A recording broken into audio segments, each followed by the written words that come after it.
rebozos, rebozos finos. Pregonando así su mercancía, pasaba un muchacho de cabellera hirsuta, rostro vivo y simpático, una blusa colgante, unos pantalones raidos y unos zapatos que, por la abertura de la punta, dejaban asomar los dedos y parecían también gritar: «Ya no podemos cumplir nuestro oficio».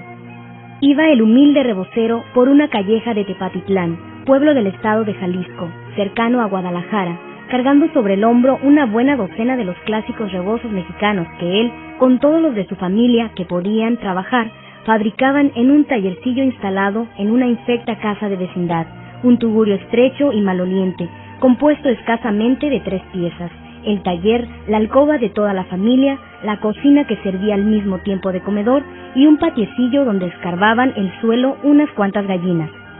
Su padre, don Valentín González, y su madre, María Flores, habían procreado una docena de hijos, de los cuales el segundo era nuestro rebocero.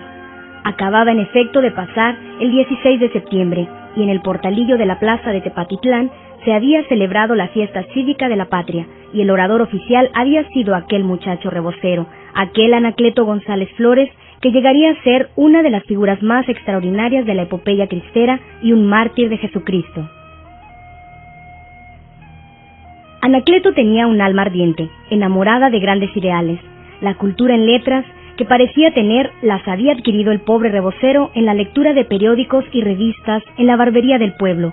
Uno de sus más ardientes deseos era estudiar para saber y poder hablar con los Lozano, los Ureta, los Moeno, las figuras cumbres de la oratoria mexicana de aquellos días. Pero el único centro de verdadera cultura en aquella región era el seminario de San Juan de los Lagos, ciudad cercana también a Tepatitlán, y los ojos y el corazón de Anacleto estaban puestos siempre en él. Si yo pudiera ir allá, si yo pudiera. La energía de su carácter, que no lograron nunca debilitar sus incesantes devaneos, se mostraban con tanta frecuencia que insensiblemente lo hacían ya desde esta época frívola de su vida un verdadero jefe entre sus amigos, que le respetaban y le temían, aún entre las efusiones de la amistad y del cariño a que se hacía acreedor por el resto de sus cualidades. Cierto día, un misionero de Guadalajara fue invitado a dar una misión en el pueblo. Anacleto acudió no solo por seguir la corriente, sino por esa su afición de oír a los oradores.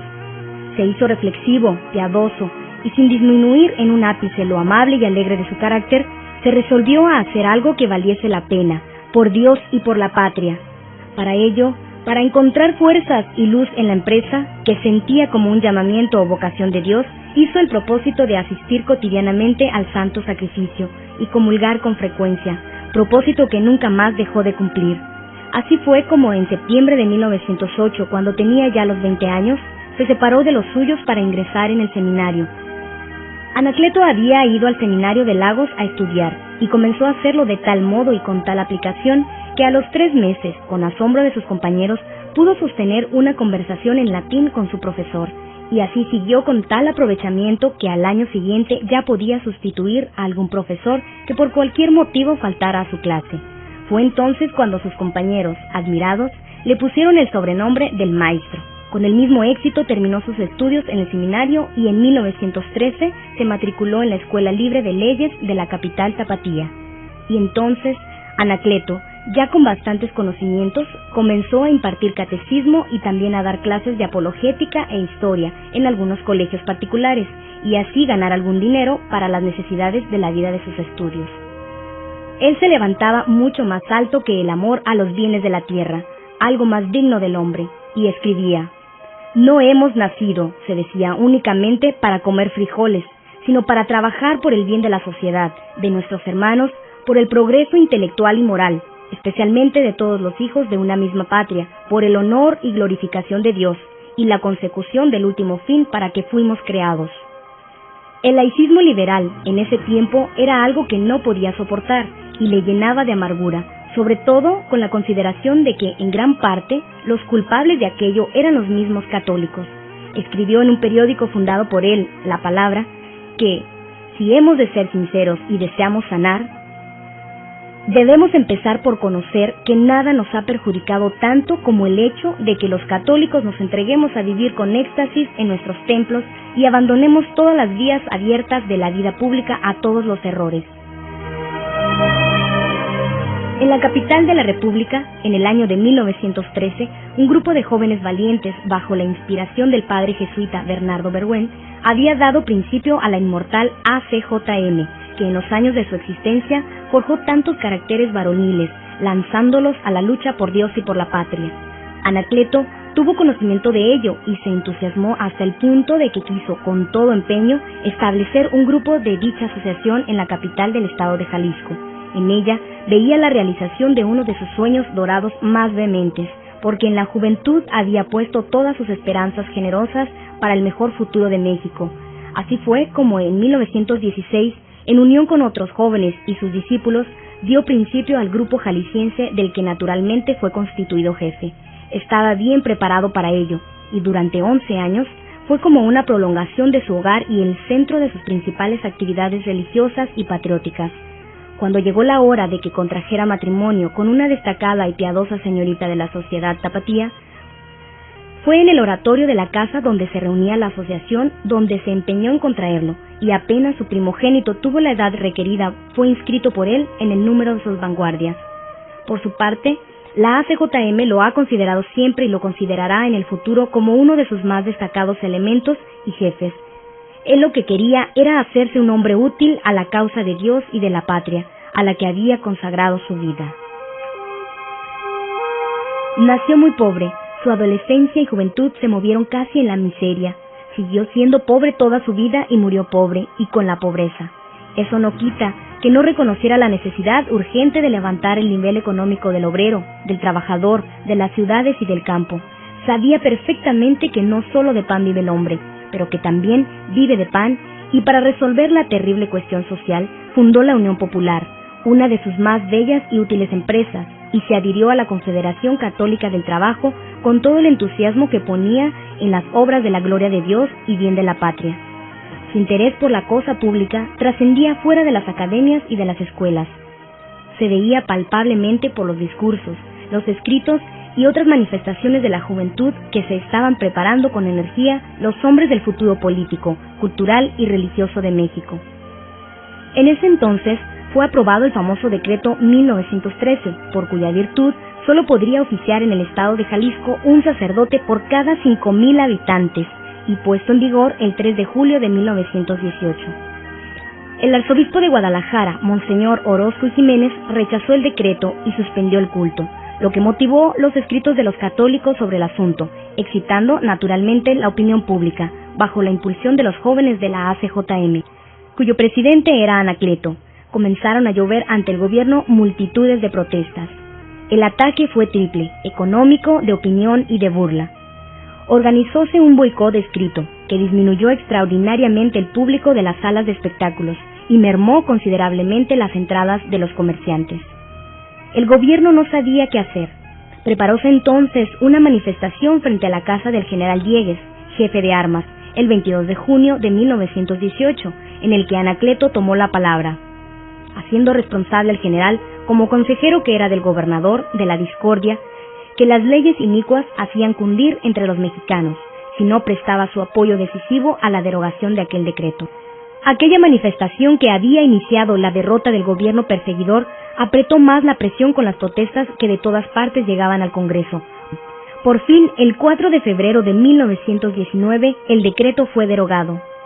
Pero aquel triunfo indudable vino a reforzar en el ánimo de Anacleto la idea de que no por la fuerza, sino por la resistencia pacífica y con la sangre de mártires únicamente, entre cuyo número aspiraba a contarse él algún día, era como había de obligarse a los opositores del orden cristiano de la sociedad a cambiar de proceder. Un periodiquito clandestino, Gladium, escrito por Anacleto, difundía las ideas de libertad religiosa que en esos días se veía amenazada por el gobierno del general Plutarco Elías Calles.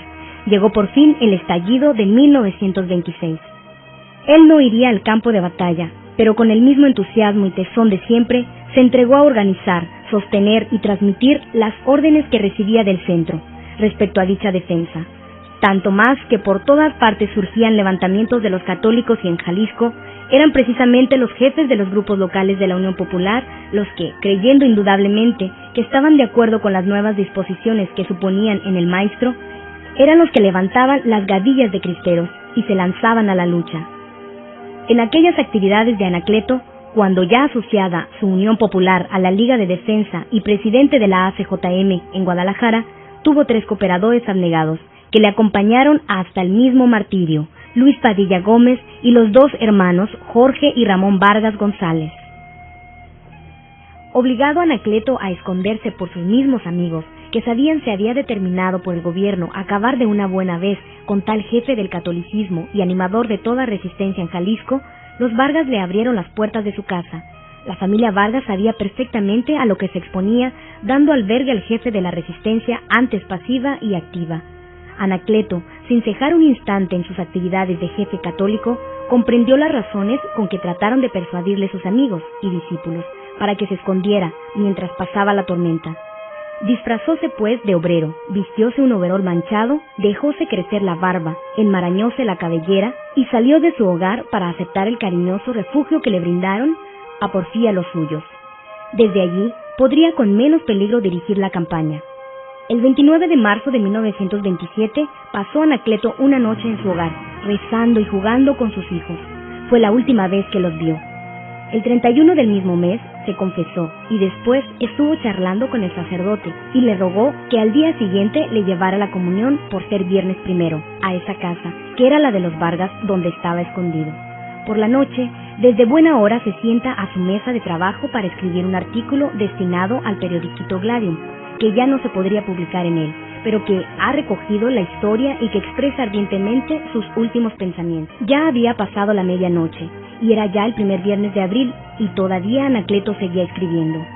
Hoy debemos darle a Dios fuerte testimonio de que de veras somos católicos. Mañana será tarde, porque mañana se abrirán los labios de los valientes para maldecir a los flojos, cobardes y apáticos.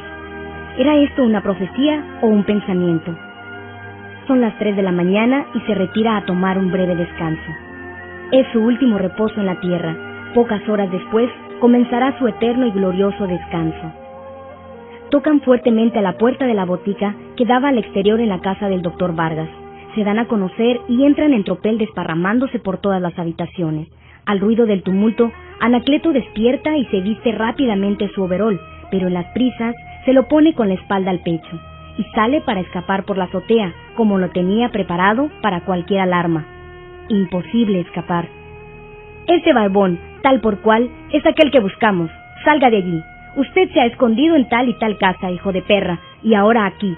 ¿Es usted Anacleto González Flores? Sí, yo lo soy. ¿Qué con eso? ¿Dónde se esconde Orozco y Jiménez? No me pregunten más, no sé nada. Los 2 jóvenes, Jorge y Ramón, también han sido encontrados y del mismo modo todos los papeles, mapas e instrucciones a los combatientes que se encontraban en su mesa.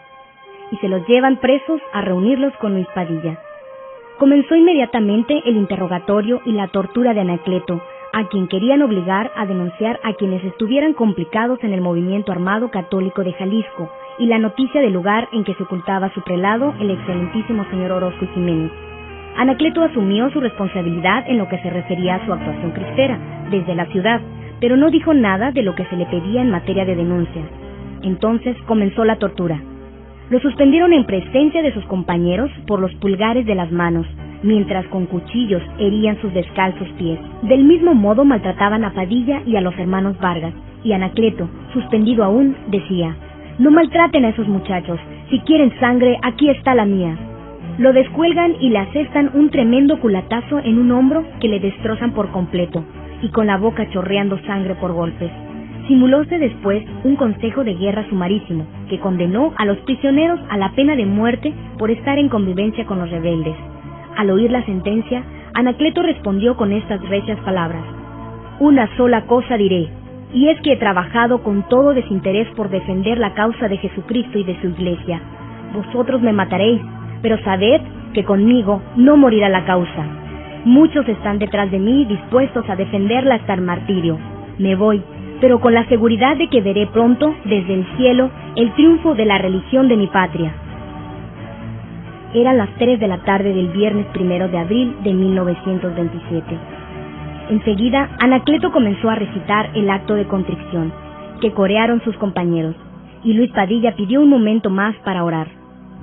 Apenas habían terminado el acto de contrición, una descarga cerrada cortó la vida de los Vargas. Padilla, aún orando de rodillas, cayó bañado en sangre. Anacleto, aún de pie a pesar de sus terribles dolores, con voz serena y fuerte, se dirigió al general Ferreira, que presenciaba la tragedia. General, perdono a usted de corazón. Muy pronto nos veremos ante el tribunal divino. El mismo juez que me va a juzgar será su juez. Entonces tendrá usted un intercesor en mí con Dios. Los soldados no se atrevían a descargar sobre él sus armas. Entonces el general hizo una señal al capitán de la patrulla, y éste le hundió un marrazo en el lado izquierdo del busto. Y al caer ya, los soldados, viendo lo inevitable, descargaron todas sus armas sobre la víctima. Todavía pudo semi-incorporarse Anacleto para gritar: por segunda vez, oigan las Américas este grito: yo muero, pero Dios no muere. ¡Viva Cristo Rey! Y cayó para siempre en la tierra para comenzar sus cánticos de gloria al cielo.